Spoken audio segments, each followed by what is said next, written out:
Alors, il y a une notion, un passouk qu'on a utilisé plusieurs fois dans ce cours. Bon, bonsoir à toutes et à tous déjà. Faut être poli, si on n'est pas précis. Donc, c'est marqué Yotzer Or Borechocher. Yotzer Or, il forme la lumière, si on traduit littéralement, au Borechocher, et il crée l'obscurité. Bon, vous savez tous que le principe de Bria, le principe de création, en vérité, c'est quand Hachem a créé le monde, Bereshit bara Elohim, Hachem il a créé, et là-bas on parle de la seule fois où ce verbe va être utilisé dans toute la création, puisque c'est là où Hachem il a créé à partir de rien. Boré, ça veut dire yesh me'ayin, créé à partir de rien, ex nihilo en latin, d'accord? Donc il n'y avait rien, et Hachem ensuite il a été boré. Maintenant qu'est-ce qu'il a été boré? Qu'est-ce qu'il a créé? Alors il explique le Ramban, Yesod dak meod shel bo mamash, une base extrêmement fine qui n'a pas de forme. Nous, ce qu'on appelle vulgairement la masse d'atomes. D'accord? Donc à partir du moment où Hachem a créé la masse d'atomes, il n'a plus rien créé à partir de là. Après, qu'est-ce qu'il a fait? Il a seulement transformé cette masse d'atomes. D'accord? Maintenant, la transformation de la matière, ensuite en matière organisée, après en matière vivante, en matière inerte, après en combinaison de matière, après ces combinaisons de matière redistribuées dans le temps, qui ont donné les événements, et le cumul des événements qui ont donné l'histoire. Ça va jusque-là? Ok. Donc ça s'appelle qu'Hachem, il a été boré. Maintenant, Hachem, puisqu'il a créé seulement une seule fois, à partir de rien, c'est pour ça qu'on dit Bereshit bara Elohim. Au commencement, Dieu créa le ciel et la terre. C'est-à-dire qu'à l'époque, il a créé, mais après, il n'a plus rien créé. Ça va jusque-là ou non? Voilà. Mais nous, le problème, c'est qu'on dit dans le passouk, c'est un passouk qu'on le dit dans la prière, Yotzer Or ou Boré Rocher. Et là, c'est au présent. C'est-à-dire qu'Hachem, au présent, il crée l'obscurité.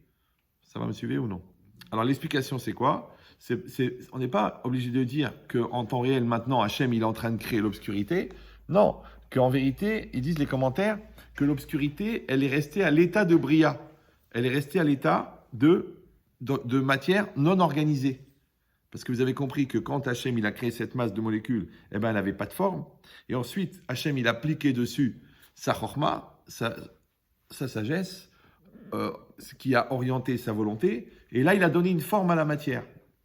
C'est ce qu'on appelle la structure énergétique de la matière, qui donne la forme à la matière. Maintenant, quand on enlève la structure énergétique, la matière, elle revient au chaos moléculaire. Facile à comprendre. Donc, le chaos moléculaire, en vérité, c'est quoi? Eh bien, c'est le chocher, c'est l'obscurité. Et ensuite, Hachem, il applique sa volonté dessus. Et à ce moment-là, il crée la matière. Super. Maintenant, quand la matière apparaît, vous la voyez. D'accord? Mais par quoi elle apparaît grâce à la lumière. Donc, en fin de compte, l'obscurité, qu'est-ce que c'est l'obscurité? C'est l'absence de lumière. Maintenant, si on dit que la lumière, elle s'accroche sur un objet construit, conçu, d'accord? Donc, en fait, la lumière, elle fait apparaître la réalité. Vous me suivez ou non? Donc maintenant, et si on dit qu'il y a d'abord l'obscurité et ensuite la lumière, elle vient, donc en fait, l'obscurité, elle est toujours là. Mais quand la lumière vient, alors nous, on dit la lumière repousse l'obscurité. Maintenant, si on dit que la bria, ça veut dire la matière non organisée, donc, en fait, et ça, elle existe en temps réel, elle existe tout le temps, donc c'est au présent, boré rocher. Après, il y a la matière, la volonté d'Hachem qui vient, qui va organiser la matière, qui va donner la forme à la matière, et ça s'appelle lumière. Ça va toujours? Donc la lumière, en fin de compte, elle est formée pour donner la matière. Ça s'appelle Yotzer Or. Boré Rocher, par contre, l'obscurité, elle est non organisée. Elle est encore à l'état de bria. Ça va jusque-là ou... Voilà. Maintenant, si c'est ça, donc nous, en vérité, quand on a l'impression que la lumière, elle repousse l'obscurité, en vérité, c'est que la lumière, elle fait apparaître, d'accord, ce qui apparaît sous nos yeux, en fait, c'est la création. C'est-à-dire que quand Hachem crée une matière, donc cette matière, elle apparaît sous la forme de la lumière. C'est pour ça que la lumière ne veut pas s'accrocher à la non-matière. Maintenant, si c'est ça, alors toujours c'est marqué dans les Sfarim, Orot Zeretzonot. En vérité, la volonté, c'est quoi? La lumière, c'est la volonté. Donc en fait, la lumière, c'est la représentativité physique de la volonté. On l'a déjà expliqué 1 million de fois dans ce cours que le monde physique, il a été créé pour qu'on puisse comprendre le monde spirituel. Donc le monde spirituel, il est trop conceptuel, trop abstrait. Donc on a créé le monde physique comme le croquis du monde spirituel. Donc de la même manière que nous, on voit le rayon lumineux qui fait apparaître la lumière, l'objet, vous êtes dans le noir, vous voyez rien. Quand vous allumez la lumière, hop, la lumière, elle fait apparaître l'objet. Maintenant, imaginez qu'au lieu que la lumière, en fin de compte, elle représente un rayon qui va éclairer un objet existant, la lumière, elle représente la volonté de Dieu qui fait exister la matière. Ça va jusque-là? D'accord? Donc cette lumière-là, quand elle part d'Hachem, elle crée la réalité en même temps qu'elle l'éclaire. Maintenant, ça c'est par rapport à Dieu et la matière. Mais maintenant, quand nous, on voit la matière, nous avons conscience de la matière. Ouais. Il dit, cette matière-là, donc on a dit que si la lumière, elle représente la volonté d'Hachem, d'accord? Donc quand Hachem, il met sa volonté dans la matière apparaît. Donc le chocher, le balagan, le mélange moléculaire des atomes, ouais, il représente l'absence, l'absence de Ratson Hachem. Ça va toujours? Quand Hachem met sa volonté, je sais, maintenant c'est très abstrait, mais après quand vous allez voir le parallèle au niveau humain, vous allez devenir cinglé. Donc j'ai trouvé ça tout à l'heure en écrivant. Donc en vérité, la lumière, elle représente le Ratson. Donc le Chocher représente l'absence de Ratson. Puisqu'on a dit que la matière, quand elle n'est pas organisée, elle s'appelle Chocher. Maintenant, quand Hachem y met sa volonté, l'obscurité disparaît. Ça veut dire quoi? La réalité apparaît.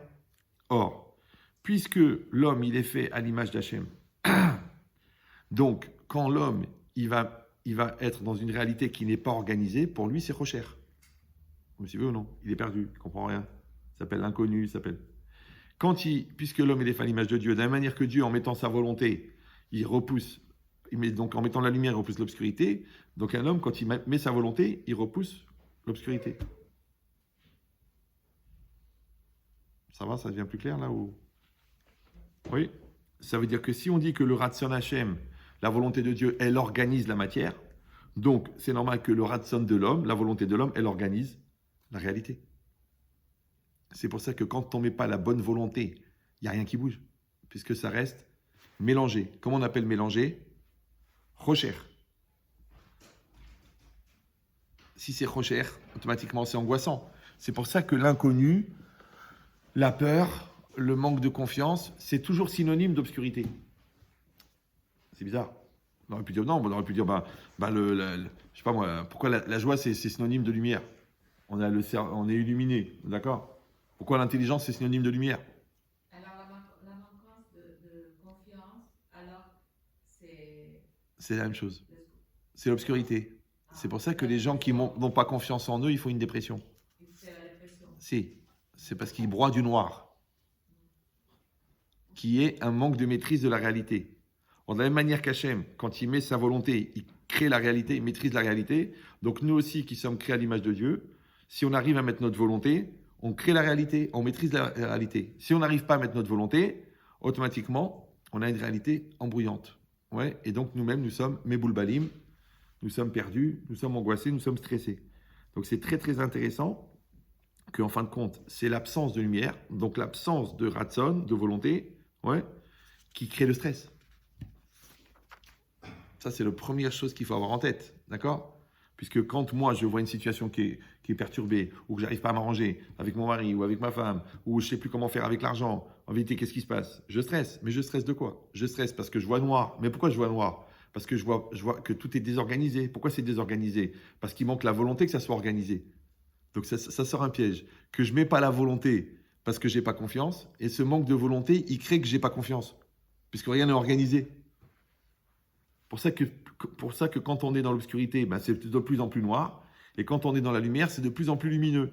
Ça veut dire que plus tu vas mettre de la volonté, plus tu vas mettre de l'investissement, plus tu vas mettre de la pureté, et plus les choses elles vont être claires. Par contre, quand tu es flou dans ta tête, d'accord, tu ne comprends pas. Tu es flou dans ta bouche, parce que tu mens ou tu ne parles pas clairement. Tu es flou dans tes choix, parce que chaque chose, tu laisses l'opportunité. Tu es flou dans tes décisions, parce qu'à chaque fois, tu dis, je ne sais pas si je fais ça ou je fais ça. Et au bout d'un moment, tu te mets déprimé. Comment ça se fait que tu déprimes? Ouais, c'est normal, parce qu'il n'y a pas de lumière. Donc c'est très très schématique, mais bon, vous avez gagné déjà à peu près 1 an de fac en psychologie. Donc ça veut dire quoi? Ça veut dire que en fait, le problème, c'est que cette lumière, en vérité, ce Ratson, on l'a expliqué déjà 1 million de fois, il vient de la Neshama. Mais l'orientateur de cette énergie-là, de cette volonté, c'est le jeu. D'accord? Donc si le jeu n'est pas construit, puisque c'est lui qui va projeter et orienter la lumière. De la même manière que toi, tu t'angoisses, tu es perdu dans une caverne, par exemple. Ouais, tu t'angoisses, tu entends des bruits. T'as peur, il fait tout noir, t'as peur. Alors il y a quelqu'un qui dit, écoute, t'as une lampe, allume-la. Allume-la. Alors tu l'allumes. Après, quand tu l'allumes, il y a le faisceau de la lumière. Donc c'est entièrement noir, sauf là où la lumière va. Ouais. Mais qui c'est qui tient la lampe? Donc tu as deux problèmes. Numéro 1, il faut que tu comprennes que tu as une lampe. Ça s'appelle la connaissance de soi. Numéro 2, il faut que tu allumes la lampe. Ce qui est la bonne volonté. Numéro 3, il faut que tu décides où tu l'orientes. Parce que quand tu mets la lumière sur les problèmes, bizarrement, tu ne vois pas les solutions. Quand tu mets la lumière sur les solutions, tu ne vois plus les problèmes. Puisque un, il passe dans le noir par rapport à l'autre. Donc il y a des gens qui vont mettre leur intelligence. Il disait Einstein, les pessimistes, c'est des gens qui trouvent des problèmes pour chaque solution. C'est-à-dire qu'il y a des gens qui trouvent des solutions pour chaque problème. Il y a des gens, à chaque fois que tu proposes une solution, mais c'est pas évident, mais vous vous rendez pas compte, mais vous le connaissez pas, mais j'ai déjà essayé. Mais alors meurs. Meurs, comme ça tu auras la lumière éternelle. Non, oui, tu es obligé de croire. Tu es condamné à croire. Maintenant, c'est quoi croire? Croire, c'est mettre la lumière sur la chose.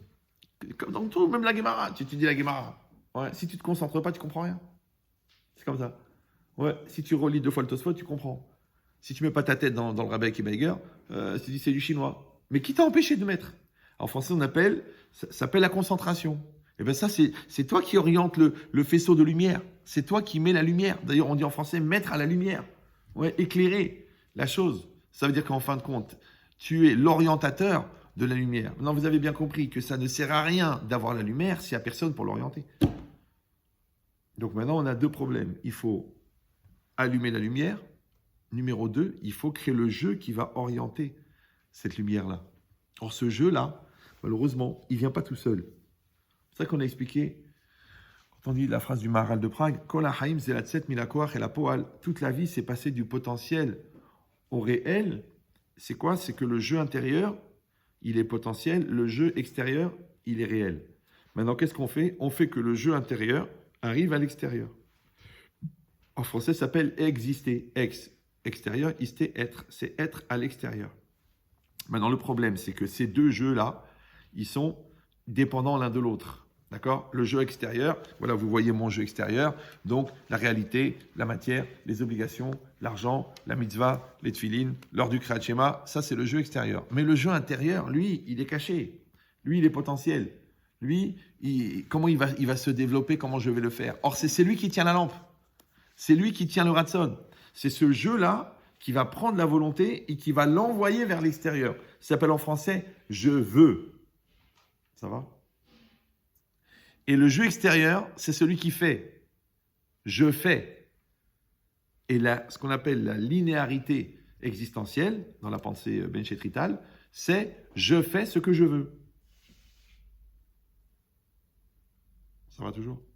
Voilà. Ce qui est la revendication souvent des immatures, des excités, des anarchistes, ouais, mais en vérité, qui est la définition de la liberté. Je fais ce que je veux.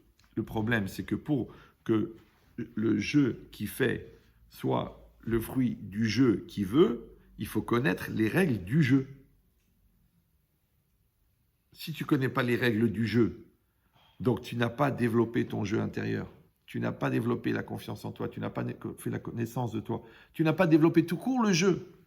Or, comme on l'a expliqué déjà 1 million de fois que le vide n'existe pas dans la nature, donc si tu n'as pas construit ton jeu, automatiquement le Yetzirah prend la place. Et malheureusement, le Yetzirah, il a une autre utilisation de l'énergie de l'âme, de la volonté. C'est que le Yetzirah, il va créer ce qu'on appelle la mauvaise volonté. Et la mauvaise volonté, c'est l'absence de bonne volonté. Or, la bonne volonté, elle vient d'un jeu construit. Donc, quand tu n'as pas construit ton jeu, ta volonté est prise en charge par le Yetzirah. Maintenant, nous, on appelle le Yetzirah, eux, ils l'appellent le confort à la non-existence, d'accord? Ou la schizophrénie, ou la psychorigidité, ou la lourdeur, ou la paresse, ou le manque de confiance en soi, ou le manque de... En tout cas, c'est toujours un manque. Alors, pourquoi c'est toujours un manque? Parce qu'en fin de compte, quand le jeu brille par son absence, le Yetzirah brille par sa présence. Puisque le vide n'existe pas. Donc, si tu n'as pas créé un jeu très très fort pour maîtriser ce ratson, là, cette volonté, pour éclairer en fin de compte le jeu extérieur, puisque vous avez compris, il y a toujours le jeu intérieur et le jeu extérieur. Comme ça, je vous ai expliqué 1 million de fois, je me lève, je me lève. Donc en fait, on est deux à se lever. Un qui va lever mon corps et un qui veut que le corps se lève. Donc un qui lève le corps et un qui lève le me. Je me. D'accord? Donc c'est cette logique-là. Ça veut dire que ma réalité extérieure, elle va être la projection de ma volonté intérieure. Or, la volonté intérieure, c'est le jeu. Si je n'ai pas fait ce travail de construire le jeu, d'accord? Donc, je ne suis pas. Si le je ne suis pas, donc qui c'est qui va suivre? Puisque toi, tu ne suis pas. Non, c'est pas ça. D'accord. Je ne suis pas, c'est-à-dire je n'existe pas. Donc, qu'est-ce qu'il faut que je fasse, moi? Il faut que je développe ce jeu qui va maîtriser. Ça s'appelle Gadlut Adam, ça s'appelle la grandeur de l'homme. Ouais. Ça s'appelle Anochiout. Le Rav Yerucham, toujours, il parle de cette notion que quelqu'un il doit développer sa Anochiout. Maintenant, le problème, c'est que quelle est la nuance entre la culture du jeu et l'orgueil? Ah, bah. Ah, d'accord, d'accord. Vous avez suivi sur Facebook le début ou?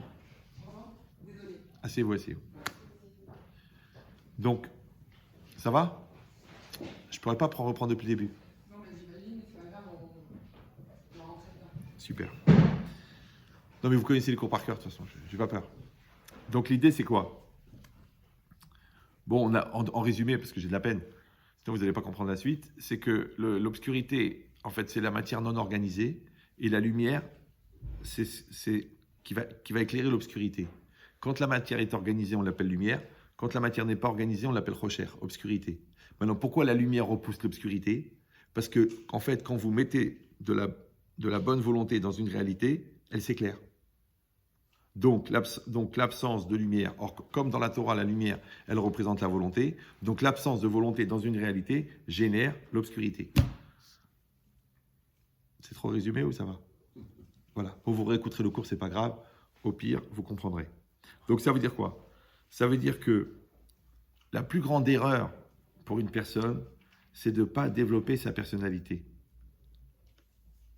Ben oui, parce que s'il n'a pas construit son jeu, il passera sa vie à accuser les gens qui veulent prendre sa place ou les gens qui le manipulent. Mais une place, elle est à prendre par celui qui est le plus proche. Vous savez que si vous habitez dans une maison et que le propriétaire veut vendre, c'est vous qui avez le droit d'acheter le premier. Vous savez ça ou non? D'accord. Maintenant, qui c'est qui habite chez vous? C'est vous. Donc la première personne qui peut prendre en charge sa vie, c'est soi-même.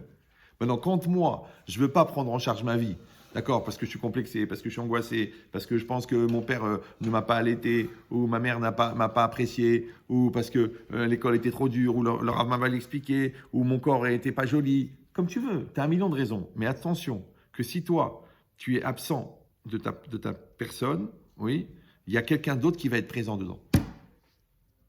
Alors nous, on l'appelle Yetzirara, on l'appelle le mauvais penchant. J'ai dit, eux, ils l'appellent le confort à la non-existence, la schizophrénie, le manque de confiance en soi, le manque de présence d'esprit. Tout ça, c'est ce vide-là, que si tu ne le prends pas en charge, il va se remplir d'autres choses. Et après, tu vas passer ta vie à légitimer les actes d'une personne que tu sais que c'est pas toi.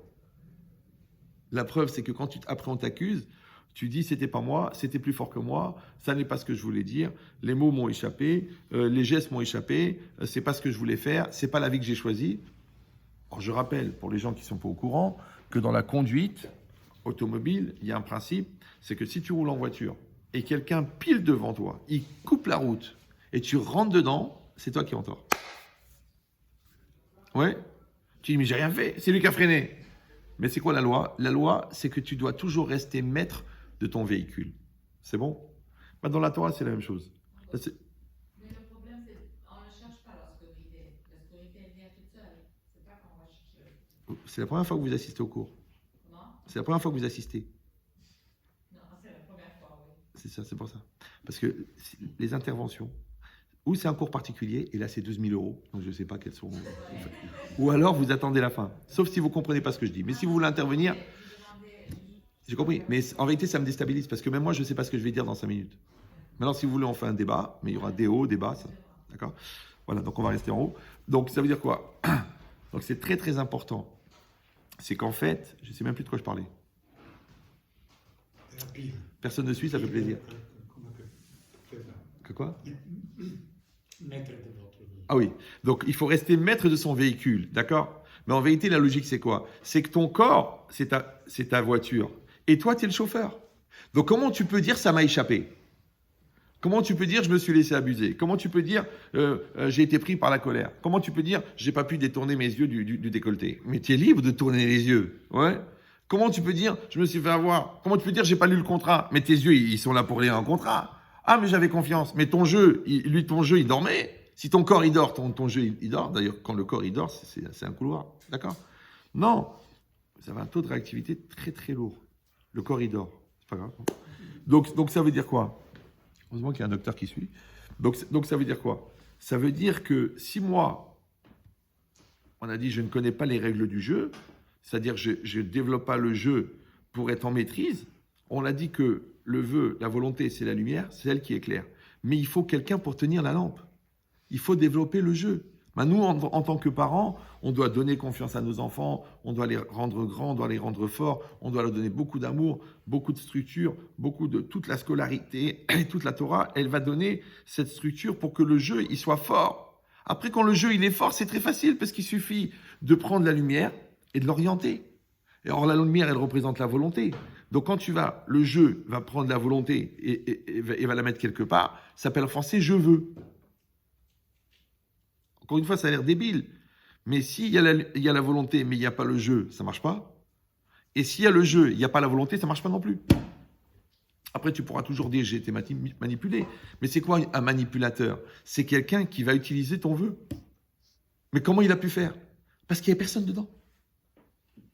C'est pour ça que le mot personne en français veut dire personne et personne. Et que si tu ne développes pas ta personne, tu seras personne. Or, quand tu es personne, il y a automatiquement une personne qui va prendre la place de cette personne. Et après, tu t'énerves. Après, tu dis oui, on m'a roulé, on m'a embrouillé, on m'a truqué. Et c'est ça, les enfants, ils ont quelqu'un à accuser. Les adultes, eh ben, ils s'autocritiquent. Vous me suivez ou... Parce que c'est ça le piège. Quand on est deux, c'est qu'on peut accuser quelqu'un d'autre. Mais quand on est seul, on va s'engueuler avec qui? Maintenant, il y a une espèce d'illusion d'optique de croire que quand on est deux, ça veut dire qu'on est deux. En vérité, c'est faux. Moi, je suis seul devant la situation dans laquelle tu es aussi. Toi, tu es seul dans la situation dans laquelle je suis. Donc, en fait, on est concerné personnellement par une situation qu'on vit à deux. Mais dans l'illusion d'optique, on peut croire qu'on est deux.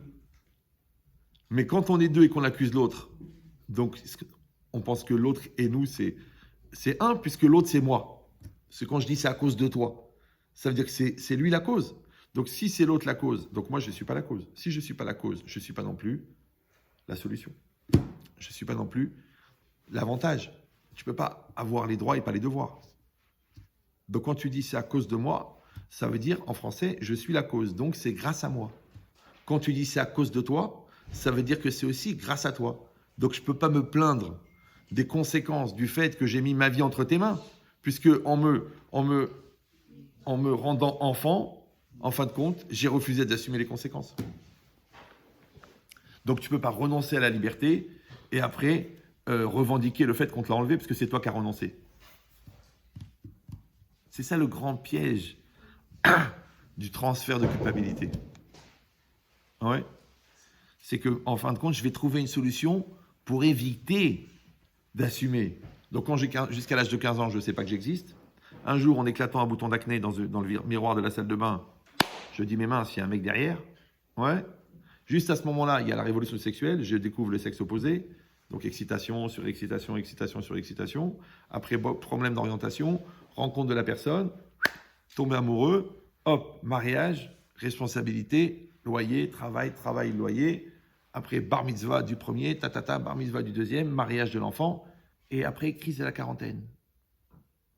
Et d'un seul coup, tu te mets à faire une crise, genre j'ai pas existé, j'ai pas fait ma vie, j'ai jamais été moi-même. De toute façon, la fille, on me l'a imposée. Mon travail, c'est mon père qui m'a dit que c'était bien pour moi. Les études, ça va avec le travail.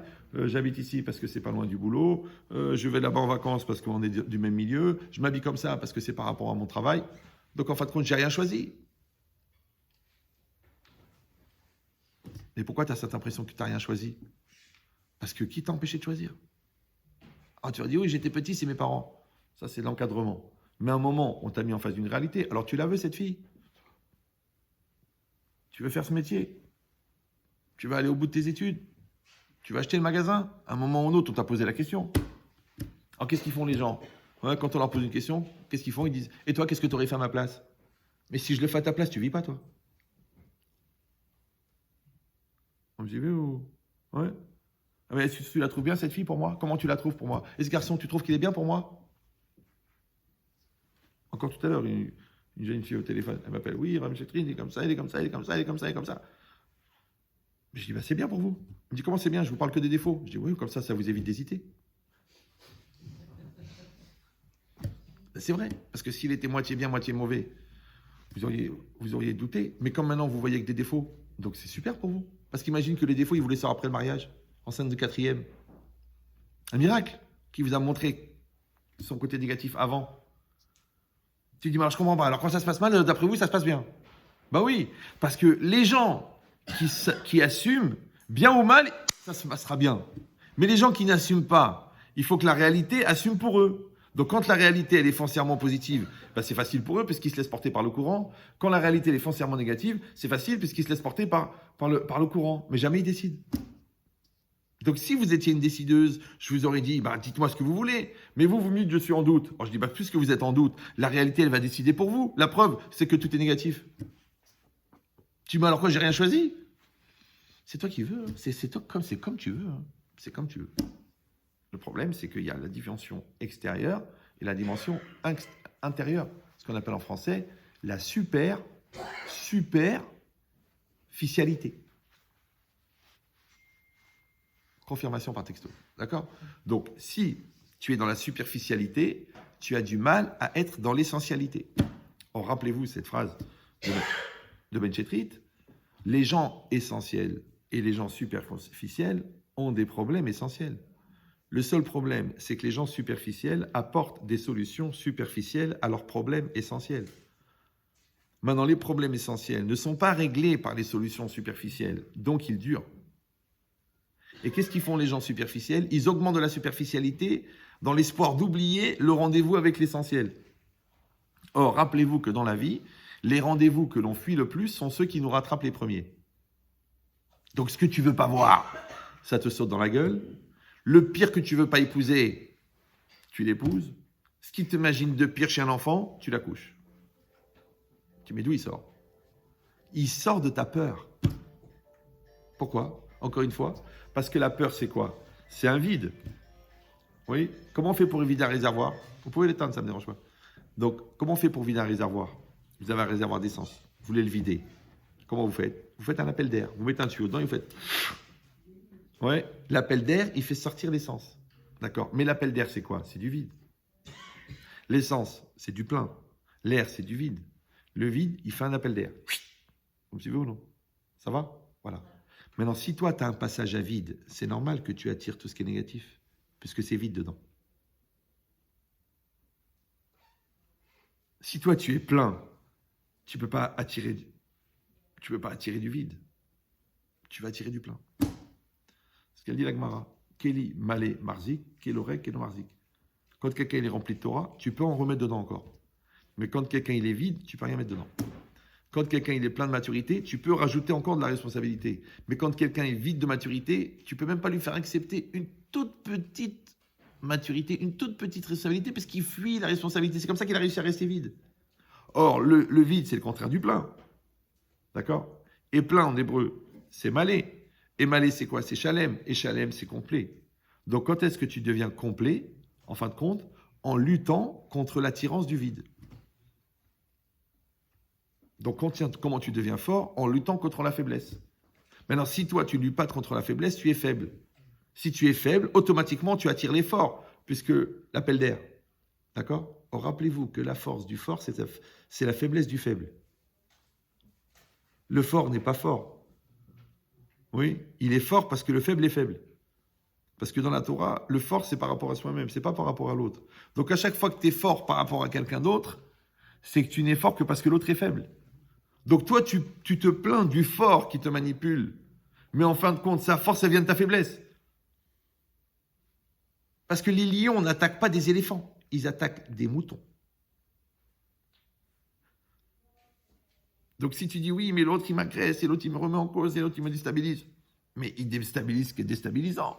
Essaye de mettre un coup de boule dans une pyramide. Ça marche pas. Mais de la mousse à raser, tu souffles, elle s'en va. Donc si tu es construite, tu es solide. Si tu n'es pas construit, tu n'es pas solide.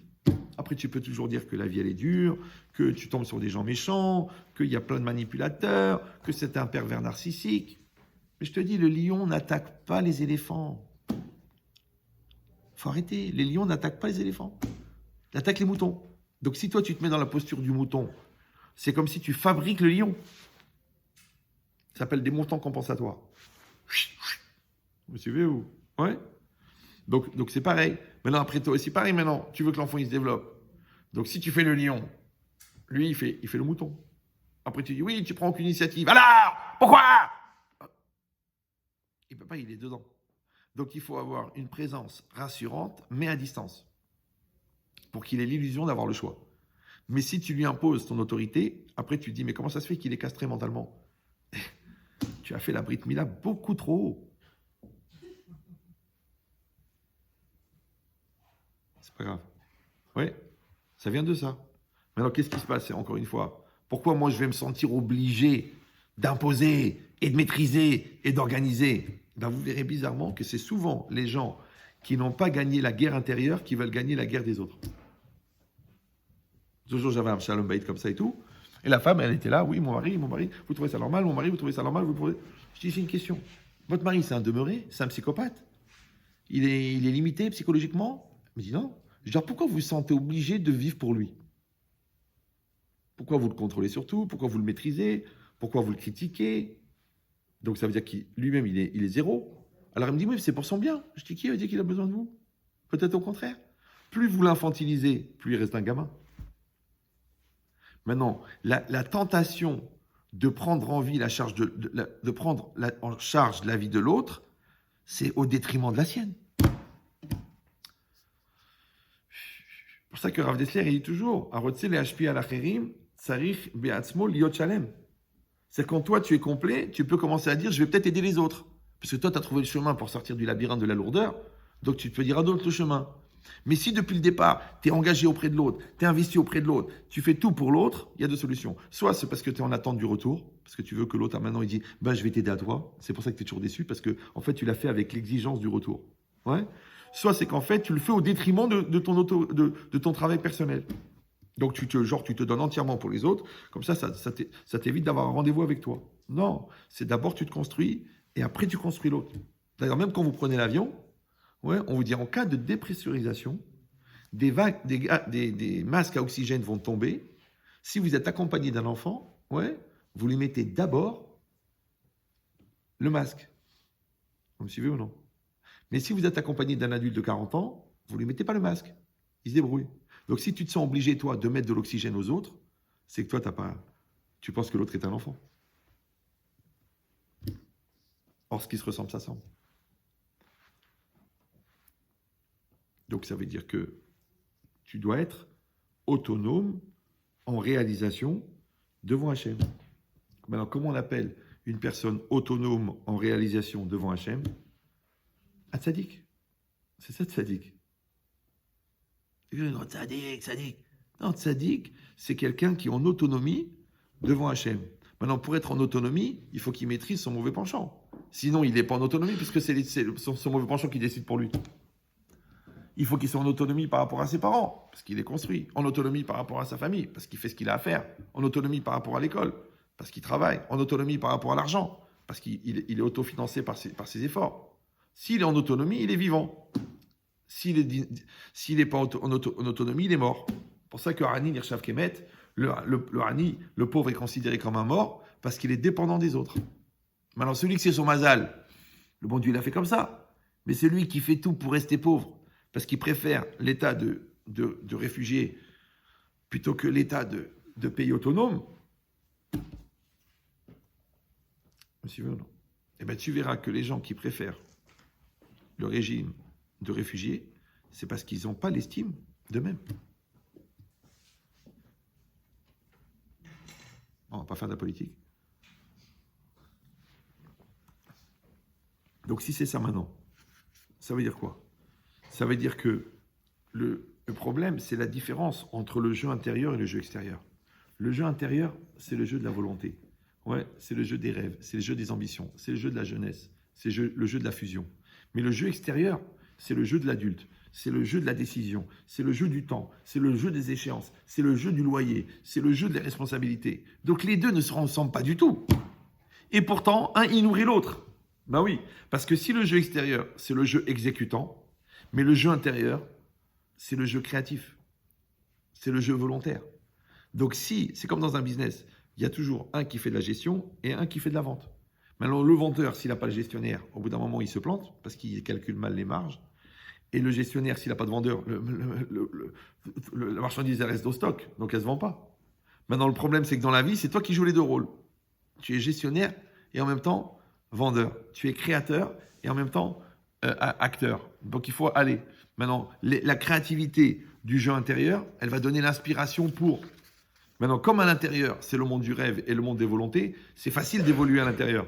Mais c'est dur d'évoluer à l'extérieur. Parce que la réalité, c'est dur. Rentrer dans le business, rentrer dans le marché, s'arranger avec sa femme, s'arranger avec ses enfants. C'est compliqué, c'est dur. La réalité extérieure, elle est dense. Le monde intérieur, c'est le monde des vapeurs. C'est pour ça qu'il y a des gens qui préfèrent rester dans l'intériorité. Ouais. Et d'autres qui sont tellement pris dans le guidon, dans la réalité, qu'ils n'ont jamais le temps de prendre du temps pour se dire est-ce que ça sert à quelque chose que je fais? Est-ce que c'est la bonne solution? Est-ce qu'il ne faudrait pas que je change de manière avec cette personne? Je vois que ça ne marche pas, je vois que ça ne marche pas, je vois que ça ne marche pas, je vois que ça ne marche pas. Mais quand l'eau, elle descend de la montagne et qu'elle rencontre un arbre, qu'est-ce qu'elle fait l'eau? Elle reste, elle attend. Elle attend que l'arbre il soit emmené par un ouragan. Non, elle fait le tour. Toi aussi, tu tombes sur un mur. Bon, il se trouve que tu l'as épousé. Bon, tu tombes sur une pierre, tu tombes sur un associé véreux, tu tombes sur une fatigue, tu tombes sur une épreuve. Eh bien, tu tournes. Hop, non, qu'est-ce que tu fais? Toi, tu restes turbo. Non, non, je ne changerai pas. Moi aussi, je ne changerai pas. Je ne changerai pas. Regarde, mon père, il n'a pas changé. Ok, mais ta mère, elle s'est pendue. C'est vrai, d'accord? Donc, ça veut dire quoi? Ça veut dire qu'on est condamné à s'adapter, on est condamné à avancer. Mais cette avancée-là, c'est quoi? Mais c'est le mouvement du vœu. Vous suivez ou non? C'est-à-dire, tu prends cette énergie, tu prends cette volonté et tu l'emmènes dans le corps. Et hop, le corps, il bouge, ça s'appelle la motivation. Après, tu prends cette énergie, tu la mets dans la parole, elle s'appelle la conviction. Après, tu la mets dans ton projet, il s'appelle le moteur de ton projet. D'accord? Tu la mets dans tes enfants, il s'appelle la confiance que toi, tu as en lui pour que lui, il ait confiance en lui. Tu la mets dans ton couple, ça s'appelle un couple dynamique, uni, où il y a une énergie qui passe à l'intérieur. C'est normal. Donc, on passe notre vie à mettre cette énergie quelque part. Tu mets cette énergie dans la Torah, ça s'appelle Etz Chaim. Mince, le principal intéressé, il dort. La Mahazikimba, ouais, pour ceux qui mettent leur énergie dedans. C'est-à-dire qu'en fait, la Torah, elle est morte. La Torah, elle est morte. Elle est morte, la Torah. Elle a 3000 ans. Elle est écrite sur un parchemin d'une bête qui est morte. C'est rare que vous voyez un Sefer Torah qui part en courant. Pour ça, vous savez combien il y a de brebis dedans. Mais elle est morte. Quand est-ce qu'elle devient vivante? Quand tu mets ta neshama dedans. Quand tu mets ta volonté dedans. Quand tu mets ton amour dedans. Quand tu mets ton énergie dedans, la Torah, elle devient vivante. Et c'est pareil pour le business, pareil pour ton couple, pareil pour n'importe quoi. Donc en vérité, qu'est-ce qu'on fait nous? Ouais, on va prendre cette énergie-là qu'on contient et on va la transmettre dans la réalité. Voilà, le seul problème, c'est qu'il faut que tout soit connecté. Parce que si la chaîne IFI, elle est allumée à fond, mais que l'enceinte n'est pas branchée, tu n'entends pas la musique. Ça va? Eh bien, c'est comme si la chaîne IFI, c'est le jeu intérieur, et l'enceinte, la baffe, c'est le jeu extérieur. Donc, ce qui sort à l'extérieur vient de la chaîne IFI qui est à l'intérieur. Mais dans cette chaîne IFI, il y a une radio. Et la radio, elle capte. D'où elle capte la radio? De l'émetteur. C'est qui l'émetteur? Hachem, émet. Émetteur, émet. Donc Hachem, il émet un signal qui est attrapé par le récepteur qui s'appelle la Neshama. La Neshama, elle le fait passer dans le jeu qui s'appelle la conscience. La conscience, elle la met dans la volonté. Cette volonté, elle passe dans le corps. Le corps, il est pris en charge par le jeu extérieur et il réalise. Voilà. Maintenant, ça a l'air très simple, mais quand les connexions sont mises en place. Mais s'il n'y a pas les connexions, alors connexion, quand vous enlevez action, il reste connexion. D'accord? Donc c'est ça le problème. C'est que c'est quoi le stress? Le stress, c'est le malaise développé par la différence entre la personne que tu es et la personne que tu es censé être. Vous me suivez ou non? Par exemple, à 40 ans, tu es censé avoir 40 ans. Mais si mentalement tu as 14 ans, donc il y a une distance entre 14 et 40, cette distance-là, elle génère le stress. C'est comme si tu as un verre, il est là. Tu veux l'attraper, et tu n'y arrives pas, parce que tu as la main qui tremble. Ça te stresse. D'accord? Tu n'arrives pas à tenir le volant. Ça te stresse. Tu ne maîtrises pas tes enfants. Ça te stresse. Tu ne maîtrises pas la finance. Ça te stresse. Pourquoi ça te stresse? Parce que tu n'arrives pas à mettre en application ton jeu. Mais ton jeu, il est en application seulement s'il est adapté. Donc les nerfs, c'est quoi? Les nerfs, c'est d'être dans une chambre d'hôtel à New York où la lumière, elle vient que des prises. D'accord? Mais il n'y a pas de lampe dans la pièce. La seule lampe que tu as, c'est une lampe que tu as ramenée de France. Et cette lampe, elle a une prise. Mais elle a une prise française. Et la prise dans le mur, elle est américaine. Et toi, tu vois rien puisque tu es dans le noir. Alors tu dis, mais alors tu es au téléphone, ta femme, tu dis, mais je comprends pas, tu es dans le noir, allume la lumière. Je peux pas allumer la lumière. Parce que la lumière, elle commande, l'interrupteur, il commande la prise. Maintenant, j'ai appuyé sur l'interrupteur. Mais la prise, je peux pas la mettre puisque c'est une lampe française. Donc j'ai une prise française avec une prise murale américaine. Vous me suivez ou non? Ça s'appelle le Shalom Bayit. Les deux prises ne sont pas de la même origine. Donc il faut un adaptateur. Ça s'appelle le Shalom. Vous me suivez ou non? Il faut un adaptateur. Ça s'appelle la maturité. Il faut un adaptateur. Ça s'appelle l'intelligence. Il faut un adaptateur dans le limoud. Il faut chizouk. Arba, dvarim, srichim, chizouk. Ouais. Il faut du chizouk. Maintenant, quand toi, tu vas te fatiguer à essayer de mettre la prise française, d'ailleurs, tu l'as cassée à force d'appuyer. Ouais. Parce qu'ils ne sont pas compatibles. Donc, c'est exactement pareil. Maintenant, quelle différence entre la compatibilité entre toi et ton époux, la compatibilité entre toi et toi-même? C'est que si toi, à l'intérieur, tu es un gamin et qu'à l'extérieur, tu es un adulte, donc à l'adulte, on lui dit, alors, comment ça se passe pour cette dette? Vous allez rendre l'argent? Et l'enfant, qu'est-ce qu'il fait? Il dit, oh, j'ai pas envie, j'ai envie de garder l'argent. J'ai envie de garder l'argent. Oh. Alors, comment vous allez faire? Comment vous allez faire pour vous en sortir? Il faut absolument que l'enfant qui est en toi, il rattrape l'adulte qui est en toi. Mais comme c'est difficile, parce que pour ça, il faudrait évoluer, donc comment tu rattrapes la distance entre la personne que tu devrais être et la personne que tu es? Il y a deux manières. Soit tu vas mentir, ouais. Soit tu vas être dans le déni de réalité.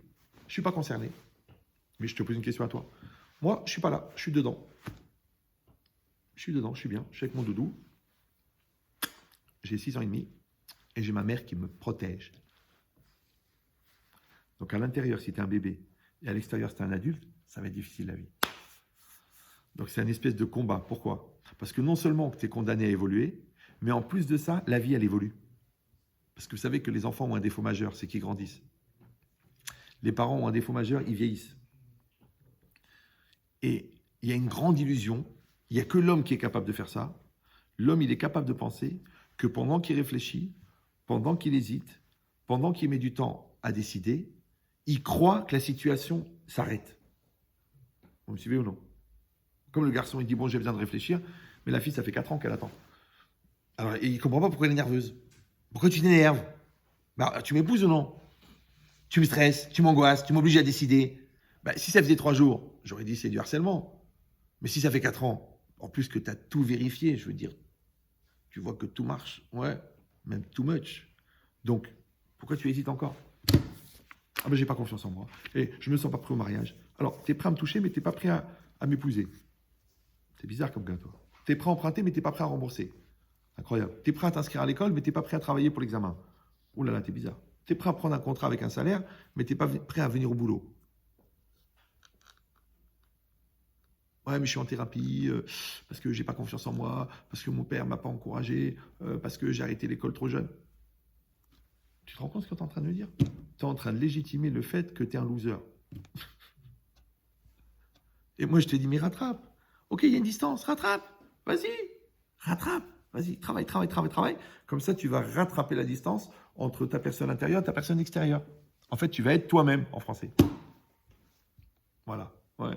Maintenant, chaque fois que tu ne l'es pas, ouais, puisqu'on a dit que être soi-même, être entier, être en autonomie, s'appelle tzaddik, et bien celui qui n'est pas en autonomie, on appelle rachat. C'est ça, rachat. Les gens croient rachat, nevela, mouchrat. Non, t'as pas besoin.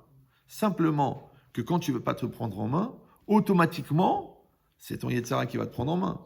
Automatiquement, ça va être tes pulsions. Automatiquement, ça va être tes nerfs. Automatiquement, ça va pas être toi. La preuve, c'est qu'à chaque fois qu'on t'accuse, tu te dis c'est pas moi. Maintenant, le problème, c'est pas très grave, parce qu'il en faut des pauvres types dans le monde aussi, à qui on va vendre au détail. Ouais. Mais le problème, c'est pas ça. Le problème, c'est qu'à un moment ou un autre, tu vas avoir cette réflexion incroyable. Tu vas dire, mais j'ai l'impression que j'ai pas vécu ma vie. Alors tu parles de qui? Du gars intérieur ou extérieur? Parce que l'extérieur, on l'a vu vivre. Il a mangé, il a dormi, il a fait des enfants, il s'est marié, il est mort. Donc il a vécu. Donc c'est le moi intérieur. Ça veut dire que le moi intérieur, il ne va exister que si tu lui donnes les moyens.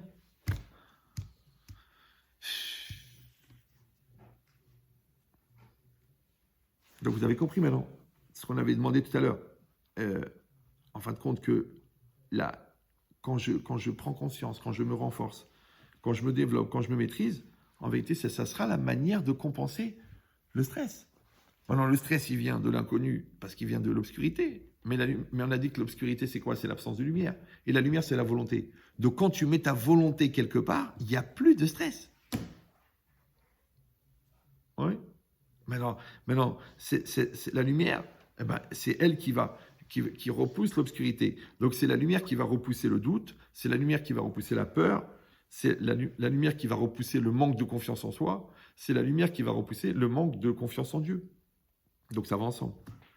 Parce que sinon, ouais, ça veut dire que je n'ai pas mis en marche cette lumière-là, je n'ai pas mis en marche ce Ratson, alors il va y avoir du vide. Et on a dit que le vide, qu'est-ce qu'il fait? Un appel d'air. Donc le manque de bitachon, le manque de confiance en Dieu, il augmente les problèmes de parnassa. Ouais. Le manque de confiance dans tes enfants, il fait qu'ils font des choses en cachette. C'est un appel d'air. Ouais. Le manque de confiance dans les autres, il fait qu'au bout d'un moment, tu te sens très très seul. Parce que tu ne l'as pas fait. Ça veut dire quoi? En français, ça s'appelle, c'est l'absence de ma présence. Ma présence à moi, qui devrait être en moi, ouais, ce qu'on appelle en français la présence d'esprit, quand elle est absente, je commence à avoir des problèmes. En français, on appelle ça ne pas répondre présent. Tu ne réponds pas présent. Donc en vérité, ça sort bizarre, mais en vérité, la solution, c'est le problème. La solution, c'est le problème. Parce que c'est la solution qui va t'obliger à trouver une solution. Donc c'est le problème qui va t'obliger à trouver une solution. Donc c'est le problème qui va t'obliger à mettre la volonté. C'est le problème qui va t'obliger à te remettre en cause. Bon, comment on appelle un problème en hébreu? On appelle une épreuve. Un nisayon. Ouais. Et le nisayon, c'est quoi? C'est une opportunité de développer le ratson. Et le développement du ratson, ça s'appelle exister. Et qu'est-ce qu'il dit le Ramban sur l'épreuve de Avraham Avinu, là-bas, dans la Keda? Il dit qu'Hachem, il a mis à l'épreuve Avraham, la tzek, Milakoar et la poal, pour passer du potentiel au réel. Exactement pareil que la définition de la vie du Maharal de Prague, que la vie, c'est de passer du potentiel au réel. Donc en fait, l'épreuve, c'est le décapsuleur de potentiel. Donc c'est pour ça que les gens qui évitent les épreuves ne grandissent jamais.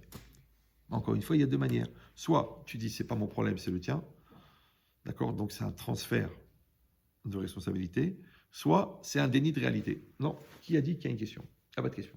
Qui a dit qu'il y a un problème? Il n'y a pas de problème. Qui a dit qu'il y a une épreuve? Il n'y a pas d'épreuve. Bon, alors tu ne grandis pas. Maintenant, étant donné que la réalité, elle continue à grandir et que toi, dans ton déni de réalité, tu ne grandis pas, ouais, donc l'écart, il grandit de plus en plus. Or, comme l'écart, on a dit, entre la personne que tu es censé être et la personne que tu es, s'appelle le stress, donc plus la vie elle avance, plus tu stresses. C'est pour ça que les gens, ils sont obligés de prendre des vitamines illégales comme ils n'ont pas de héros, ils essayent de s'attacher à l'héroïne, ou ils prennent des antidépresseurs, ou ils prennent de l'alcool. Ouais, alors ils croient que c'est une fuite. En vérité, c'est des retrouvailles avec eux-mêmes, parce qu'ils veulent garder l'enfant au lieu de devenir adulte. Maintenant, vous savez ce que c'est la chenille, elle devient un papillon. Vous savez ça. Maintenant, la mue, je ne sais pas comment ça s'appelle là, quand la chenille elle est devenue un papillon, il y a une peau par terre là. C'est la peau de la chenille qui est devenue un papillon. Ça va? Comment ça s'appelle en français? J'ai oublié. Hein? La mue? D'accord. Disons on l'appelle la mue. Maintenant, je vous fais une blague entre nous. Quand vous voyez une mue, vous avez de la peine pour la chenille? Ou non? Vous dites, oh la pauvre, la chenille. Maintenant, tu sais pourquoi? Parce qu'elle est devenue un papillon. Donc, quand tu vois une jeune femme, tu as de la peine pour la petite fille? Mais non, puisqu'elle est devenue la jeune femme. Donc, les gens qui sont inscrits à Radio Nostalgie ou alors à yahasra.com, c'est des gens qui regrettent l'insouciance de l'enfance. Mais l'enfance, elle est devenue l'adulte. C'est pas grave, ça va? Pardon, excuse-moi, mais on ne peut pas comparer vraiment les antidépresseurs avec l'héroïne. Non, c'est une façon de parler. Après, on verra les cas personnels, si vous voulez. D'accord? Mais c'est juste pour dire que c'est une manière d'éviter une réalité. Parce que normalement... Non, je sais, Non, j'ai compris. parce que moi, par exemple, Comment je vais faire pour expliquer qu'on ne peut pas parler au milieu? Oui, alors Après, si vous voulez. D'accord. Maintenant, j'ai pas dit qu'il faut pas se soigner quand on a un problème. Mais seulement j'ai dit que si le médicament, il t'aide à rattraper la personne que tu peux être, c'est bien. Mais si le médicament, il t'aide à ne pas souffrir, de ne pas être la personne que tu es censé être, ça, c'est pas bien. Vous suivez? Ça s'appelle une anesthésie, ça. C'est une année complète où tu appartiens à la police secrète russe. Anesthésie. C'est pas grave, d'accord? Non, il faut pas d'anesthésie. Il faut pas, d'accord? Il faut pas. C'est tout. Maintenant, si le médicament, il me donne assez de confiance pour que je fasse un travail de volonté, ça va. Ça veut dire que le médicament, c'est une béquille. Mais si le médicament, c'est une prothèse, donc il n'y a plus de volonté. Ah, c'est mort. C'est la différence. Ouais. C'est pareil. Si je rencontre quelqu'un parce que j'étais pas bien et qui m'a aidé à un certain moment, fais attention, parce que c'est une béquille. Et au bout d'un moment, la béquille, j'en ai plus besoin. Et dis, moi, c'est pas grave, par reconnaissance, je l'épouse. Ça devient une prothèse. Que Dieu protège mon mari. D'accord? Donc, c'est pour ça qu'il ne faut jamais faire les courses quand on a faim. Parce qu'on sait qu'on va acheter tout le magasin. Il ne faut jamais investir l'argent dont on a besoin. Parce que si on le perd, on va devenir fou.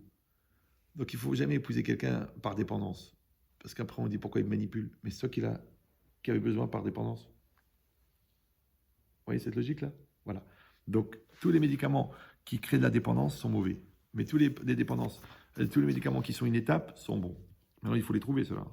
Dans les 3/4 des gens qui en prennent, c'est pas pour s'en sortir, la vérité. Bon, moi, j'ai pas votre expérience, mais... oui, Donc, non, mais moi, effectivement, j'arrive vraiment à quelque chose de problème. voilà. J'arrive pas effectivement à surmonter, les médicaments m'ont aidé. Et moi, je cherchais tout le temps. Mais après, vous êtes débarrassé du médicament. Oui, oui, bien sûr. Ah bah, c'est bon, alors. Alors, c'est bon. Ça m'a aidé. Pas au rachet. Non, mais les exemples, ils sont un peu gros. Après, c'est vous qui faites les... Moi, je ne suis pas dans l'autodestruction, mais j'étais dans la solution du... Bah, au rachet. Kol hakavod. Parce qu'ils sont des milliers à suivre, là, sur Facebook. Donc, je sais pas quoi leur dire. Je continue, Alors, donc, ce qui est marqué ici. Donc, vous avez compris, en fin de compte, que pour éviter le stress, il faut la confiance. Et confiance, en latin, c'est confiance. C'est avec foi. Et c'est quoi la foi? La foi, c'est la capacité à s'investir dans ce qu'on ne voit pas. Donc l'avenir, tu ne le vois pas. Il faut de la foi. Ouais. L'intelligence de l'autre, tu ne la vois pas. Il faut de la foi. Le potentiel du produit, tu ne le vois pas. L'avenir du magasin, tu ne le vois pas. Il faut la foi. D'accord?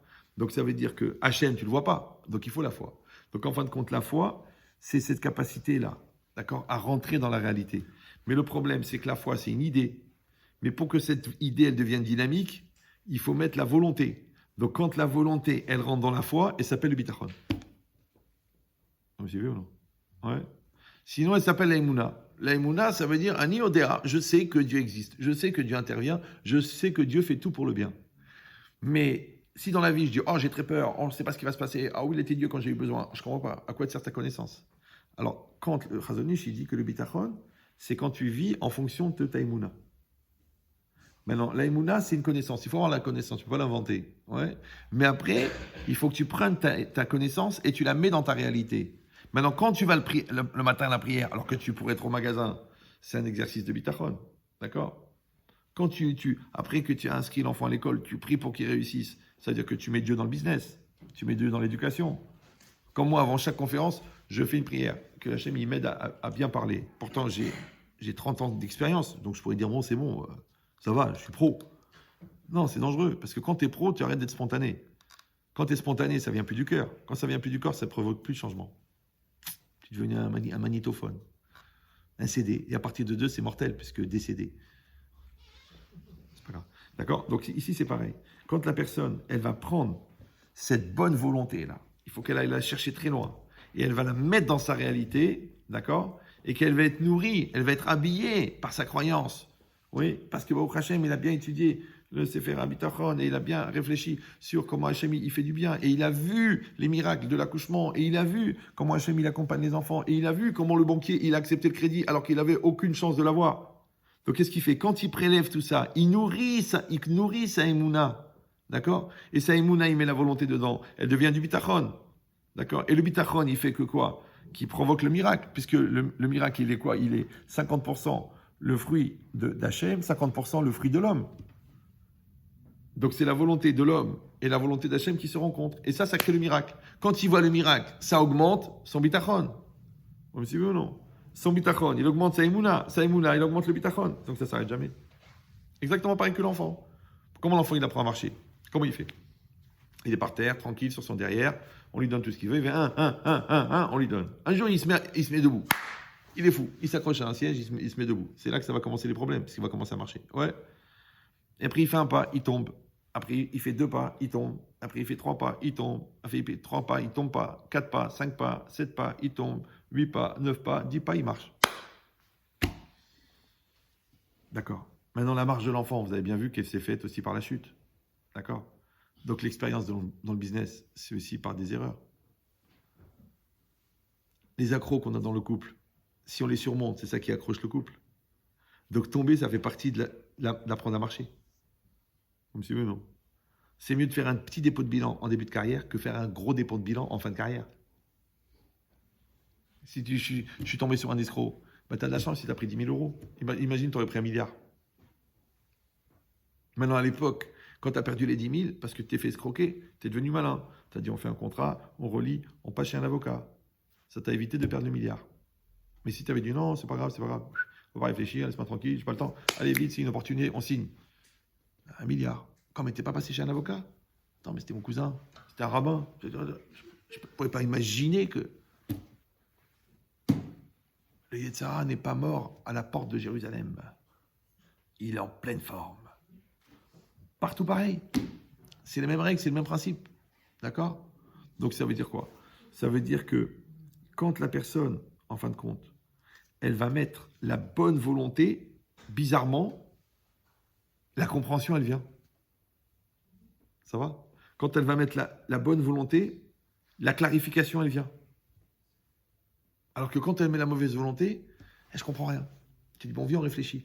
Ah non, ça me saoule. Après, tu dis, viens, on réfléchit. Ah, mais j'ai pas envie. Après, tu réfléchis pour lui. Ah, mais je comprends rien. Tu vois, je comprends rien. Mais tu as mis ton cœur. Tu as envie de comprendre. Tu as envie de te casser la tête. Donc, tu n'as pas mis la lumière. Si tu mets pas la lumière, il se passe rien. Maintenant, bizarrement, quand tu as mis la lumière, automatiquement, la lumière, on a dit qu'elle éclaircit et elle organise. Ouais, parce que rappelez-vous, qu'Hachem, quand il a mis sa volonté, eh ben, ça a amené l'éclairage, la lumière, et en même temps, ça a organisé la matière. Donc, quand tu es méboulbal, tu ne sais pas comment faire avec le vendeur, comment faire avec le client, comment faire avec le truc, tu mets ta tête dedans, tu mets ta volonté dedans, hop, tout de suite, je connais un correspondant là-bas, il va me gérer ici, je vais faire ça comme ça, je vais rajouter 1 000 euros, hop, c'est fini. Comment tu as trouvé une solution? Ve'iten libo, ena ve'libo liot metzer alem. On dit en français, tu mets ta tête dedans. Donc vous avez compris en fin de compte que le fait de ne pas mettre la tête, ça crée l'obscurité. Et l'obscurité, En hébreu, ça crée le doute. Le doute, c'est safek. Mais safek, le doute, c'est les mêmes lettres que psak. Psak, c'est quoi? C'est tranché. Ça veut dire que la seule manière de sortir du doute, c'est de trancher.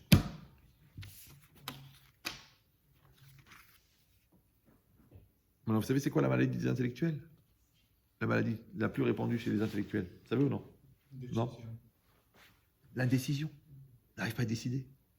Parce que le Brel, lui, il ne peut pas être dans le doute, puisqu'il n'a même pas envisagé une deuxième solution. Donc il ne doute jamais, lui. Donc il n'arrête pas de trancher. Mais il tranche dans l'air, puisqu'il n'y a rien. L'autre, il réfléchit. Comme il réfléchit trop, il n'arrive plus à trancher. Parce qu'il dit, si je me trompe, et si c'est une erreur, et si j'avais encore besoin de réfléchir. Donc il n'avance jamais. Maintenant, comment tu trouves l'équilibre entre le temps de réflexion et le temps d'action? Ben, c'est très simple. C'est que le temps de réflexion, on l'appelle Emouna. Le temps d'action, on l'appelle Bitachon. Le temps de réflexion, il s'appelle l'analyse. Ouais, le temps d'action, il s'appelle l'action. Maintenant, le temps qui est imparti à l'homme, la partie qui est impartie à l'homme, on l'appelle Ishtadlut. La partie qui ne t'appartient pas, on l'appelle Bitachon. C'est-à-dire que là, jusqu'où va ta capacité, oui, là, tu dois faire Ishtadlut. Vous savez ou non? Comme un enfant. Tu l'accompagnes à l'école, tu lui parles, tu l'encourages, tu lui donnes un prof particulier, tu fais un partenariat avec les professeurs, tu y vas. Après, maintenant, il va en classe, il dort en classe, il ne s'investit pas, il a la tête en l'air, il traîne avec des copains. Tu peux rien faire. Ah, tu dis, alors quoi, mais je ne le maîtrise pas? Qu'est-ce que je lui mets? Je lui mets un capteur sur lui, je lui mets un beeper, je le suis sur son téléphone. Non! Tu fais confiance. Tu dis, mais c'est dangereux, il est immature. Tu veux un jour qu'il sorte de la maternelle? Tu es obligé de lui faire confiance. D'accord? Eh ben, de la même manière, c'est un peu dur à dire, mais quand tu n'as pas confiance dans l'enfant, pourquoi? Parce que tu as l'impression de perdre le contrôle. Eh ben, comment tu peux avoir confiance dans l'avenir, puisque l'avenir, tu ne contrôles pas? Donc ça veut dire qu'en fait, tu traites Hachem comme un enfant. Vous suivez ou non? La preuve, tu te plains. Tu es déçu, c'est pas ce que tu attendais, c'est pas normal. Mais non, mais Dieu, c'est un adulte, au moins. Donc, tu es obligé de lui faire confiance. Donc, sur la partie que tu as entre tes mains, la partie que tu maîtrises, la partie que tu es décideur, tu dois avoir confiance en toi. Mais la partie que tu ne maîtrises pas, toi, tu as installé le magasin, ils vont rentrer où dans les clients? Ça ne dépend pas de toi. Toi, tu as tout fait pour que tu as choisi la clinique, tu as choisi le truc, tu as un très très bon médecin accoucheur, tu as une très bonne équipe de sages-femmes. Maintenant, comment elle va se passer l'accouchement? C'est pas la peine de t'énerver. Hein. Ça dépend pas de toi. Maintenant, le problème, c'est que quand toi, tu vas garder ton exigence de responsabilité sur la partie qui t'incombe, ouais, tu pourrais être serein. Mais si la partie qui ne t'incombe pas, la partie que tu ne maîtrises pas, tu veux garder la maîtrise, tu vas stresser. Et ça, c'est le pire des stress. Parce que de toute façon, tu sais que tu ne maîtrises pas. Mais quand même, tu t'énerves. Vous suivez ou non? C'est comme les gens qui s'énervent parce que le train, il n'arrive pas. Le train, il n'arrive pas. Le train, il n'arrive pas. Mais tu sais quoi? Le train, il va arriver quand il va arriver. Non, c'est vrai. Hein. Le train, il va arriver quand il va arriver. Donc tu dis, oui, mais c'est marqué 20h02, et 20h14, et 20h35, et 20h48, et 20h64. Le train, il va arriver quand il va arriver. Maintenant, il dit Rabbi Nachman de Breslev, il est interdit de s'angoisser sur une chose que tu ne maîtrises pas. Assourd. Maintenant, bizarrement, les gens, ils s'angoissent sur les choses qu'ils ne maîtrisent pas, mais les choses qui sont entre leurs mains, ils ne s'angoissent pas. Tu dois l'argent, rends-le. Non, je n'ai pas la tête, ça me saoule. Je ferai le chèque demain, on verra. Tous les jours, tu lui dis demain, après-demain, demain, après-demain. Mais il est là, l'argent. Donne-lui. Ah, mais ça me fait de la peine, je me suis attaché sentimentalement. En fait, tu es un escroc, tu es un voleur. Ouais. C'est entre tes mains, fais-le.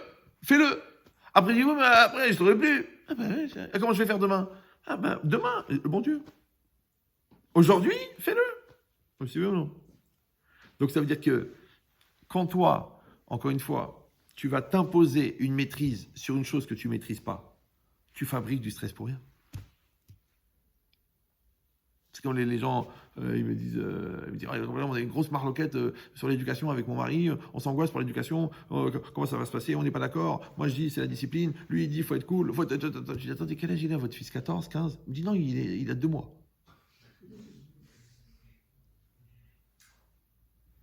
Vous suivez ou non? Après il y a pire encore, il y a les gens qui voudraient le résultat du travail avant le travail. Ils voudraient les midotes, ils voudraient le shalom bayit d'après la construction du couple, avant la construction du couple.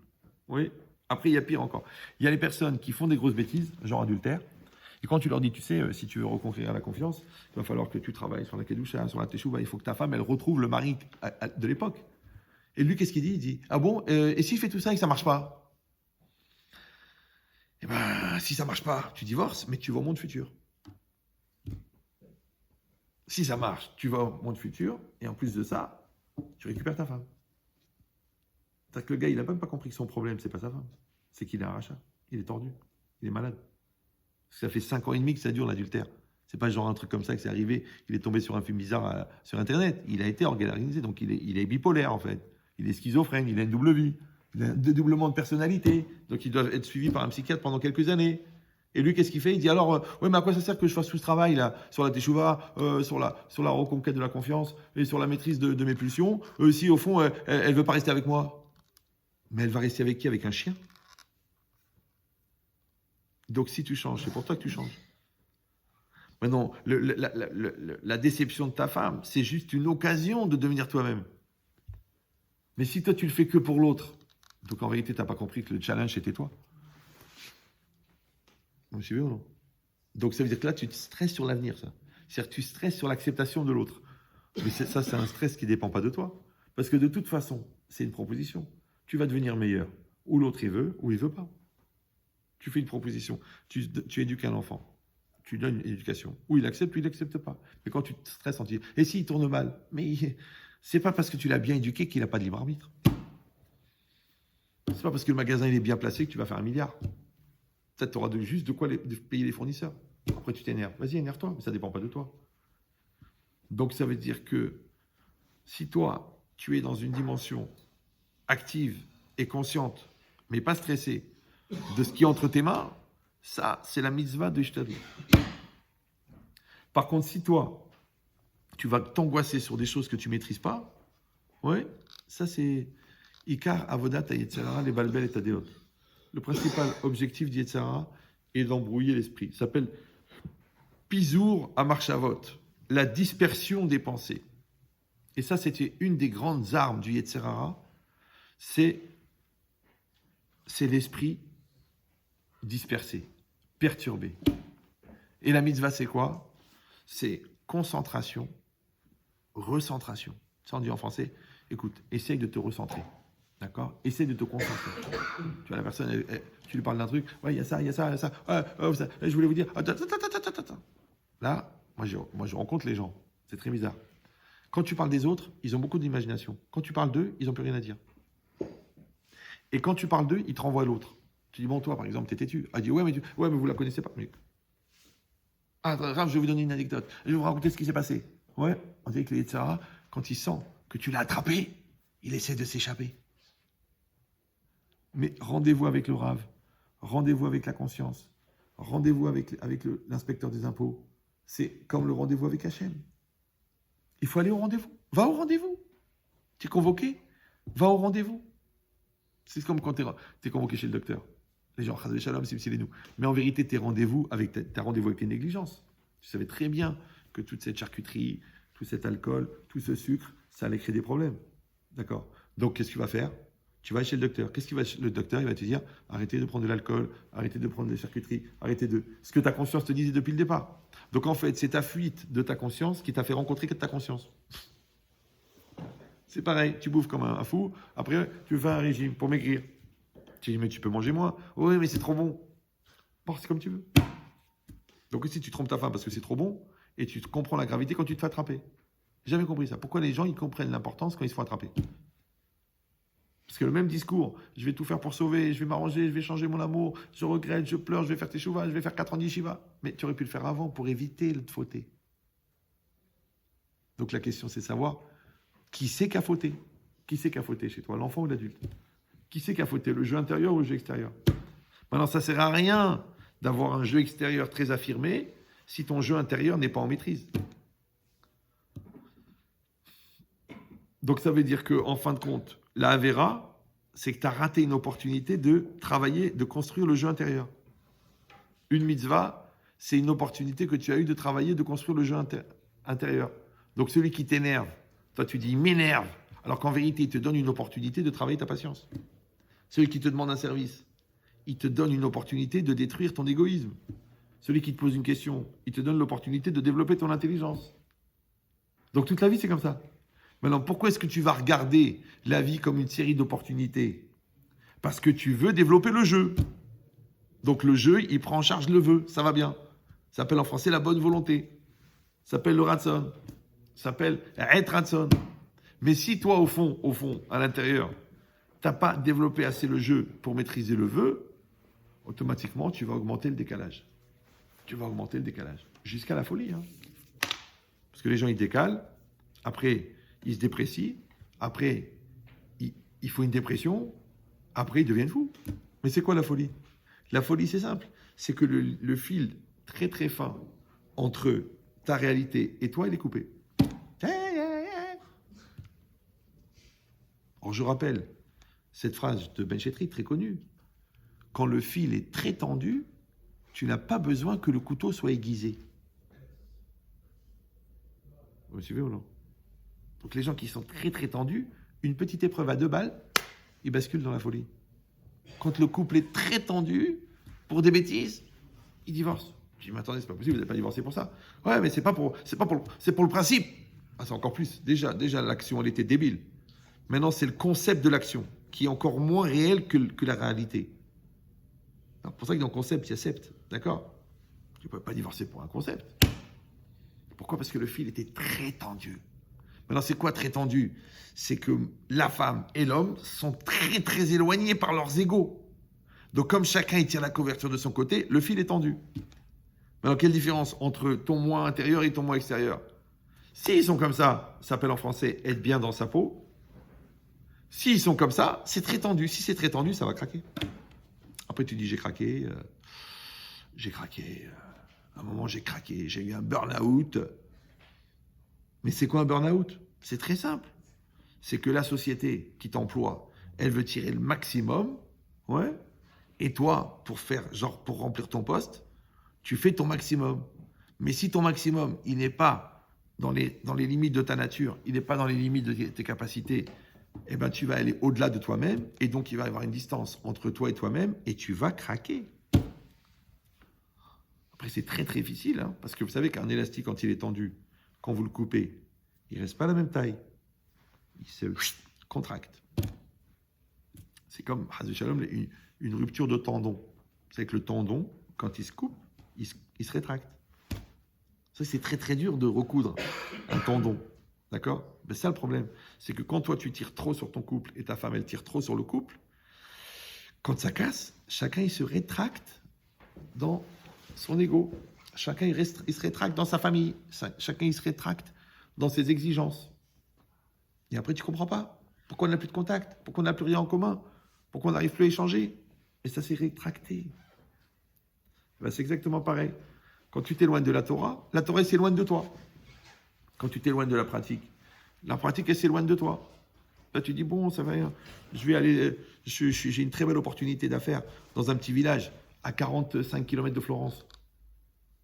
Tu dis, mais il n'y a pas de cache-route. Non. Il n'y a pas de synagogue. Non. Il n'y a pas d'école juive. Non. Il n'y a pas de mikvé. Non. C'est pas grave. C'est juste pour quelques années, le temps de devenir goy. Ah. Et ça marche, hein. Ça s'appelle l'assimilation. Ça marche très bien. Et Tzara, il a des très bons résultats. Hein. D'ailleurs, la majorité du peuple juif, ils partent en sucette comme ça. Mais toujours sur des belles opportunités. Hein. Tu vois, j'étais un jour dans une ville de province comme ça, en France, mais perdu, de chez perdu. Un monsieur me dit, vous savez, vous comprenez, on est parti du Maroc ou d'Algérie, on est arrivé ici, là, à 14 km de Saint-Étienne. Déjà, Saint-Étienne, il n'y a rien. 14 km de Saint-Étienne. Bon, ben, malheureusement, on est complètement, toute la famille elle est assimilée, il n'y a que des mariages mixtes et tout ça. Alors j'ai dit, mais j'ai pas compris, vous étiez au Maroc, dans une communauté, oui, mon grand-père c'est le rabbin, il y avait la cache-route, il y avait tout. Et là vous vous êtes retourné là-bas, mais comment? J'ai dit, vous avez été déporté? Il m'a dit, non, on a été mutés. Comme ils travaillaient à la poste, ils ont été mutés. Mutés. Ouais, c'est-à-dire que c'est la société qui les a placés là-bas. Maintenant, quand vous êtes arrivé là-bas, il y avait les barbelés, il y avait les bergers allemands, il y avait les fours crématoires. Il dit non, non, il n'y avait rien. Il y avait un travail et une maison. Eh ben, il fallait changer. Ah, mais c'était aller vers l'inconnu. Alors, quand tu es muté par la poste, c'est normal qu'après, tu deviens quelqu'un qui n'est pas recommandé et qui est timbré en plus. Non, c'était une opportunité. Eh ben, tu vois ton cousin qui était avec toi à la poste. Lui, il a dit non. Il est parti s'installer à Sarcelles. Et maintenant, il a 14 supermarchés cachers. Mais toi, Blainara, tu as tous les enfants qui sont mariés avec des goyotes. Parce que tu as dit, j'ai peur de l'inconnu. Mais la peur de l'inconnu, ouais, c'est ton stress. Et ton stress, c'est l'absence de toi. Et l'absence de toi, c'est l'absence de volonté. Et l'absence de volonté, c'est l'absence de Dieu. Et quand Dieu il est absent de ta vie, qu'est-ce que tu crois qui va t'arriver? Tu sais très bien qu'une fleur qui n'est plus éclairée par la lumière, elle meurt. Ils font même de la luminothérapie. Les gens, ils se soignent avec la lumière. C'est pour ça que les pays du nord de l'Europe, il y a le taux de suicide plus fort. Mais le sud, les gens qui sont au soleil, il y a un taux de suicide plus bas. C'est-à-dire que plus il y a de lumière, plus il y a de joie. Plus il y a d'obscurité, plus il y a de tristesse. Mais on a déjà expliqué que le monde physique, il est symbolique du monde spirituel. D'accord? Donc quand tu mets de la lumière dans ta vie, automatiquement, tu baisses le stress. Quand tu augmentes l'obscurité, parce que tu baisses la lumière, automatiquement, tu augmentes le stress. Or, je rappelle que la matière n'est pas éclairante, mais elle reflète la lumière. La matière n'est pas éclairante, elle reflète la lumière, mais elle n'est pas éclairante. Donc, les gens qui sont matérialistes, automatiquement, ne peuvent pas être des lumières. Ça s'appelle des consommateurs. Maintenant, on a une génération qui est très, très, très matérialiste. Oui, puisque la bouffe, elle est matérialiste. Le fric, il est devenu le but de la vie. Les symboles de la jeunesse, ce sont des footballeurs qui gagnent des dizaines de millions d'euros par mois, ouais, pour courir après du vide. Donc, tu vois que le vide attire le vide. Ou des chanteurs qui disent des bêtises, mais qu'on les adore parce qu'ils passent sur Internet. Maintenant, quand on s'identifie à quelqu'un qui lui-même est vide, eh ben on devient vide. Maintenant, le gars après qui tu cours, toute la journée, mais comment ça se fait qu'il a besoin de sniffer puisqu'il est the bonheur? Et toi, tu rêves d'être comme lui. Donc lui, il prend pour 5 000 euros de coke. Toi, tu prends pour 19 euros de cheat. Chacun son niveau. Mais normalement, tu n'as pas besoin de ça. Pourquoi? Parce que tu as la lumière. C'est pour ça que quand la Torah, elle demande la spiritualité, elle demande la mitzvah, elle demande la Torah, elle demande le sacrifice, elle demande la kedusha. En vérité, pourquoi? Parce que c'est ça la lumière. En français, on appelle ça donner un sens à sa vie. Tu vois, dimanche dernier, ce dimanche-là, j'ai fait un cours un public de non-juifs, d'accord? Et j'ai parlé de toute une notion, bon, entre les générations et tout. À la fin, on a donné le micro, les gens, ils ont posé des questions. Il y a une femme, elle dit, écoutez, votre discours, il est tellement rempli de sens. Mais comment nous, on fait pour donner du sens à nos enfants? Alors moi, j'ai dit, mais nous, on n'a pas ce problème, puisque depuis qu'ils sont petits, on ne parle que de ça, nous. Que de spiritualité, depuis qu'ils sont petits.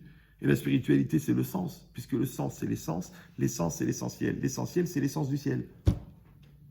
Donc en vérité, quand tu mets la Rouhaniout dans la vie, quand tu mets la Kedusha dans la vie, quand tu mets la Torah dans la vie, mais pas une Torah pour faire plaisir, une Torah d'ambiance, une Torah folklorique, une Torah genre la mezouza en couleur, qui s'allume quand tu la regardes. Oui, Hanouka, Hanouka, Tamid. De toute façon, on est tous désallumés. Ouais. La fête de Purim, la fête du déguisement. Oh, c'est pas grave, il y a le Mardi Gras. Donc qu'est-ce que tu as fait? En fin de compte, tu as pris le judaïsme, mais tu as enlevé la Torah. Ça fait du folklore. Or, le principal de la Torah, c'est la Kedusha de la Mitzvah. Vous me suivez ou non? Mitzvah, goreret mitzvah. Une mitzvah entraîne une mitzvah. Il n'y a pas écrit adda, goreret adda. Le folklore entraîne le folklore. Mais non, parce que la superficialité entraîne la superficialité. Après, tu dis, mais comment ça se fait que les enfants n'ont aucune valeur, n'ont pas le sens des choses, ne sont pas impliqués? Mais comment ils vont s'impliquer du folklore? Vous me suivez ou non? C'est comme si quelqu'un dit, il veut se convertir au judaïsme. Ah bon? Quelle mitzvah tu choisis? Purim. Purim. Ah oui, ouais, les déguisements, les pétards. Ah, ça, j'adore cette fête. Oh là là, ah, c'est cette fête-là que je veux adorer. Bah, tu vas au carnaval de Rio. Tu dis, mais non, Purim, c'est de la spiritualité. Purim, c'est un rapport avec le divin. Purim, c'est la Torah orale. Purim, c'est un très très grand niveau de Kedusha, plus grand que Kippour. Yom Kippour, Yom Kippour. Purim, Kippourim. Yom Kippourim, Kippourim. Tu dis, mais on voit pas ça, on voit l'ambiance, on voit les pétards, on voit le... Qu'est-ce que je te dis? Si tu passes Purim à Tel Aviv, va à Jérusalem, tu vas comprendre. Et pas dans n'importe quel quartier. Donc ça veut dire quoi? Ça veut dire qu'il faut aller chercher l'essence des choses. Et c'est normal, puisque l'essence des choses, c'est celle qui va nourrir ton essence. Alors que la superficialité des choses, ambiance, folklore, judaïsme, oui, ça va nourrir ta superficialité. Or, quelqu'un qui a un cancer, il ne va pas mettre de la crème Nivea. On va faire une chimio à l'intérieur. Donc, si tu es malade de l'intérieur, on te soigne de l'intérieur. Donc, si tu as des besoins intérieurs, tu leur donnes de la nourriture intérieure. C'est pour ça que toute la religion, en fin de compte, c'est de fonctionner sur la partie cachée de l'iceberg. Pas la partie voyante qui émerge de l'eau. C'est la partie cachée. Donc, la partie voyante, c'est que tu fais les 14 Shabbats, les 14 salades de Shabbat. Mais la partie cachée, c'est la spiritualité que tu vas ressentir pendant le Shabbat. La partie voyante, c'est que tu fais les 3 prières. Mais la partie cachée, c'est le niveau de Kavana et de lien avec Hachem que tu vas avoir pendant la Hamida. La partie voyante, c'est de lire le Kriyat Shema. La partie cachée, c'est de devenir un serviteur de Dieu à travers le Kriyat Shema. La partie voyante, c'est le corps de ta femme. La partie cachée, c'est sa personne. La partie voyante, c'est de rentrer dans le mikvé. La partie cachée, c'est d'amener la sainteté et la pureté dans sa maison. Donc tu peux toujours regarder le côté extérieur ou le côté intérieur.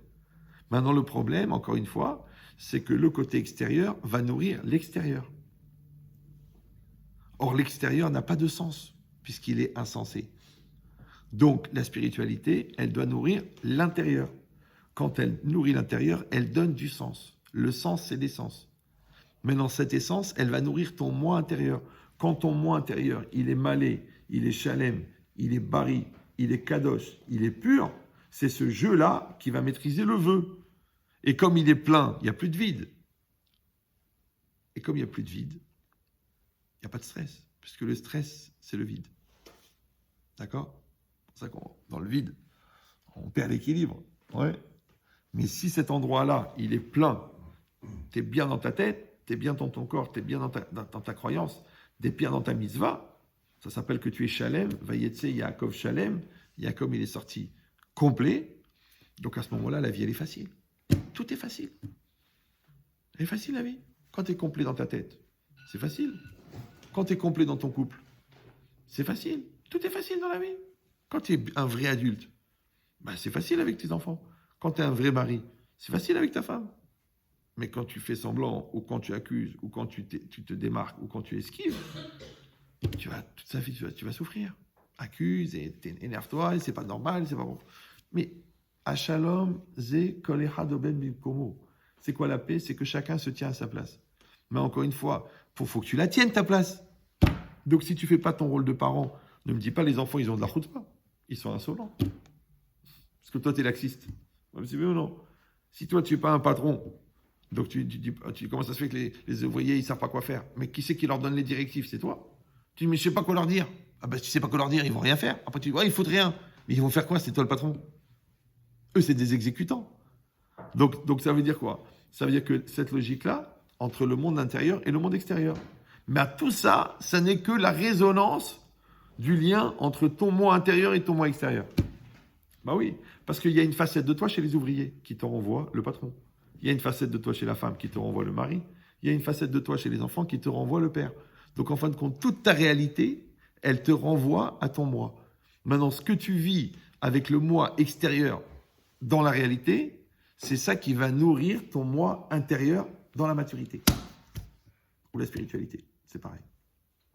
Ça va? Donc vous avez compris maintenant que, en fin de compte, la gestion du stress, ça va être la découverte de ton être intérieur. Après, le développement de ton être intérieur, ce qu'on appelle la musculation existentielle grâce aux épreuves. Après, ça va être l'appréciation, ça s'appelle la satisfaction d'être, ça s'appelle la joie. Ouais. Et après, ça s'appelle le fait que tu constates que tu réussis à faire ce que tu fais, ça s'appelle le respect de soi. Maintenant, quand toi, tu as simcha, bitachon atzmo, bitachon Hashem, shlita taratson et jvira taratson, le mauvais ratson, tu le casses, il n'y a plus de stress. Ça n'existe pas le stress. Ça va? Voilà. Hazak Baruch. Alors, où sont les questions?